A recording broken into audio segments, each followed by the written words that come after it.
Greetings and salutations. The purpose of this video is to go over the Ten Commandments. Not only literally, but to also expand on the Ten Commandments themselves.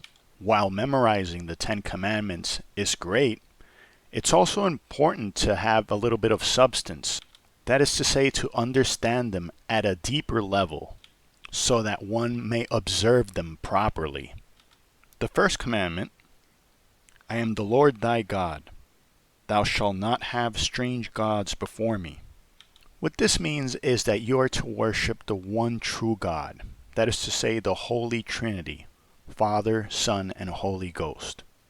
Not Allah, not Buddha, not Odin, etc. What could we further say about worship? We could certainly say that we must pray to God. And prayer is simply defined by conversing with God. Prayer is having a conversation with God. Normally, this will entail petitioning and also adoring Him. It is mortally sinful to go a month without prayer. Prayer is to the soul what breathing is to the body. Try not breathing and see how that works for you. While its effects might not be instantaneous, let's see how you're doing 30 seconds to a minute in. So is the case with prayer, except the time span is a little bit longer. Most of us, if we're lucky, will live 100 years. And we would do well to spend as much of that time as we can adoring God. Ask and thou shalt receive. God is not going to shower us with graces unless we ask Him. Frankly, to be proud and not ask is sheer stupidity. It is tantamount to driving a car without gas. You're not going anywhere. In addition, we should do everything for the love of God. Say a child is asked to clean up his room. He might not want to, but he does it, and he does it for the love of God. So adore and pray before our King. This, of course, goes for every individual, but it also goes for the authorities.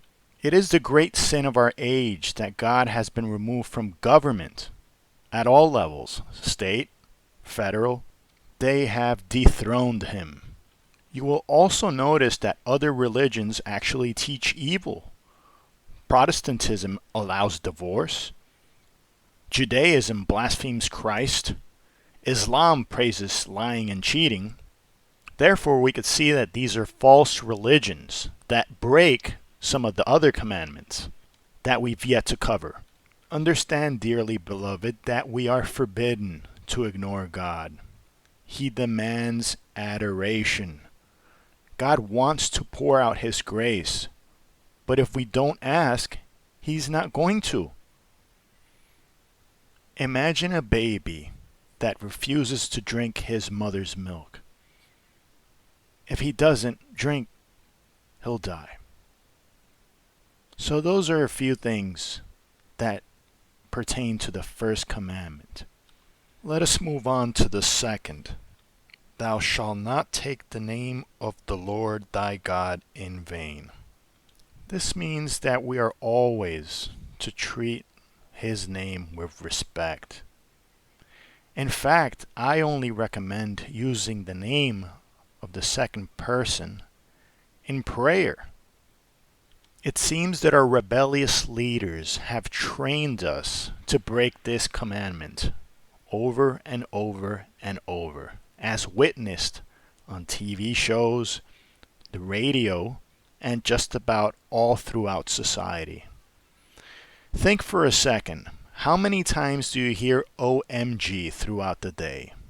Regardless whether it's coming out of your TV set or you're within earshot of pedestrians, do that as an experiment. Count how many times you hear OMG. Now, if a piano lands on your big toe, and you do so, this is a venial matter. But if one does it out of habit, it has become a mortal sin because you've allowed it into your lexicon. My recommendation, if you can't kick this foul habit, is to wash your mouth with soap. This works for children, but it also works with adults. Now, on the other side of things, if you hear somebody doing this, you ought to make reparations on the spot and say something to the effect of, "Blessed be his most holy name." This usually gets the offender's attention, and not only are you doing reparations, but perhaps it could strike up a conversation and make the offender think twice. Moving on to the third commandment.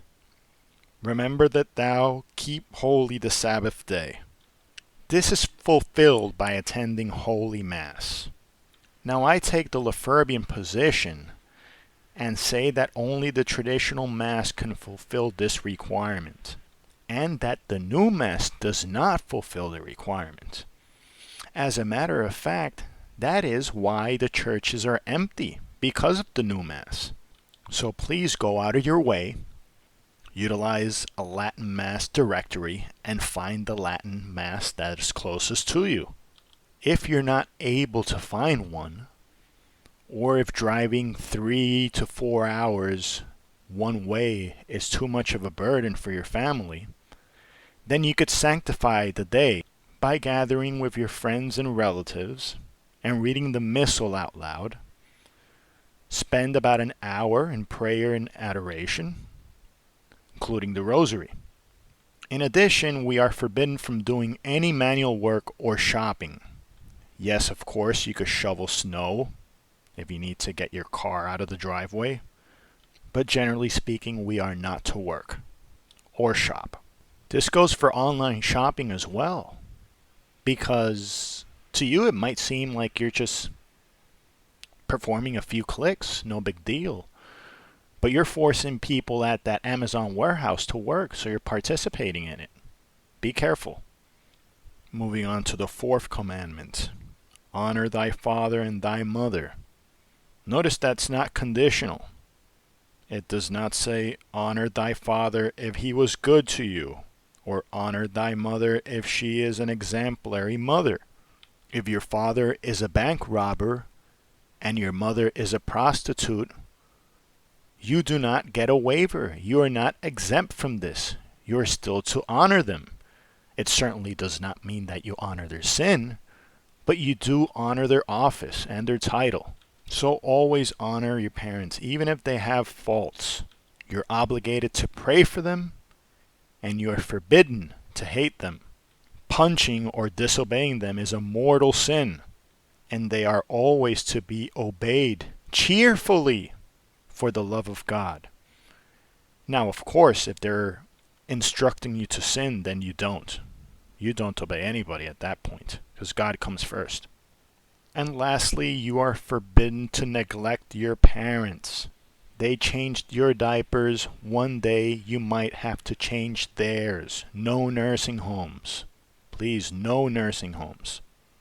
Moving on to the fifth commandment. Thou shalt not kill. We are to respect and venerate all human life. Murder is forbidden. Abortion is forbidden, as are things that are destructive to human life. Constant drunkenness, heavy drugs, that kind of sort of thing. Now, of course, there's nothing wrong with alcohol per se, but seeking euphoria is a mortal sin. So do things in moderation. Suicide is also a mortal sin. We are also to respect animals. Now, of course, this does not mean you can't kill a wasp if they come into your house, or kill a pig for its meat. Moving on to the sixth commandment. Thou shalt not commit adultery. The first thing that'll come to people's minds is that we are not to cheat on our wives. But there's more to it. You have to be pure in your thoughts. Now, if you're tempted, there is no sin if your will does not want it. God permits these temptations to sanctify you. He'll often put us through trials because he wants to crown us the victor. If you don't want impure thoughts, there is no sin. If they enter your mind but you distract yourself with something else and you reject them, then no sin has been committed. However, on the other hand, If you entertain the thoughts and you savor them, then, my friend, you're guilty. You see, just because the world, the flesh, or the devil suggests something to you does not mean you have to accept it. Accepting the impure thought is where the sin lies. With that said, it is very important also that we avoid impure images. It's been said that the eyes and the ears are the windows to the soul. Think of them as constantly recording everything, and the devil will make use of these recordings to his advantage. If you watch or listen to impure things, he will bring it up in the future and use it against you. So just avoid it. Close your eyes or cover your ears if you have to. Run if you have to. When it comes to sin, there's nothing wrong with being a coward. Run. Ideally, the government would help us out here and censor as much of these foul things as possible. Pornography is not free speech. Don't tell dirty jokes or use innuendo. If you say a dirty joke in front of 5 people, you're responsible for 6 counts for those 5 and yourself. One must also be pure with one's body. Only those that are married have the blessing to do as God wills to bear children. We must also be very careful how we dress. Immodesty in dress is a no-go. Dresses, ideally, should be half-calf or lower. Good men respect the modest girl. There is beauty in modesty. Moving on to the 7th commandment. Thou shalt not steal. This means that we must respect our neighbor's property. We can't vandalize it or take what's not ours. If you steal something, you have to give it back. This is called restitution. Something people might not think about is slacking on the job. You cannot steal time from your employer, nor can you take office supplies. Now, if your boss says that it's okay for you to take, some sheet of paper or some sort of office supplies or something from the job site, then that is fine because you have permission. But you can't say to yourself, it's just a box of paper clips. It's not a big deal. I'm just going to take it. You're stealing. Moving on to the 8th commandment. Thou shalt not bear false witness against thy neighbor. Many people would say that this means we cannot lie, and that is certainly true, but there's a little bit more nuance included in this. We're called to honor our neighbor and to speak well of them. Now, if your neighbor is a public sinner, you would do well to warn them and others, but you have to guard against the sin of detraction. That is revealing sins that aren't necessary to talk about. And of course, we're not allowed to slander others to make up sins that they did not commit. This is called calumny, and it's strictly forbidden. There's actually a good story about this. I forget the saint's name or the details behind it, but someone had made a confession regarding calumny. In other words, again, to slander others. And he was told by his confessor to go fetch a chicken, to pluck all the feathers, and to bring the chicken to him. Of course, the penitent was taken aback and confused by the penance, but he did just that and brought a bare chicken to him and said, well, here's a chicken. I plucked out all the feathers, as you asked. Now what? Well, at that point, he was instructed to go and fetch all the feathers back, to retrieve every single last feather he had plucked. And, well, he said that that was impossible to do. And the reason Father had given him that penance is to show him how hard it is to repair slander against others. Number 9, thou shalt not covet thy neighbor's wife. If you're married, stay faithful. Don't lust after any others. And finally, number 10, thou shalt not covet thy neighbor's house, nor his servant, nor his ox, nor his ass, nor anything that is his. This means we cannot be envious, jealous, or sad at others' success, whether the success is material or spiritual. God gives different gifts to different people, and that is that. Instead, we ought to be happy for others' fortunes, for their triumphs and their successes, instead of jealous or sad. And there you have it, dearly beloved, the 10 Commandments. This is your brother in the faith, Inquisidor. Until next time.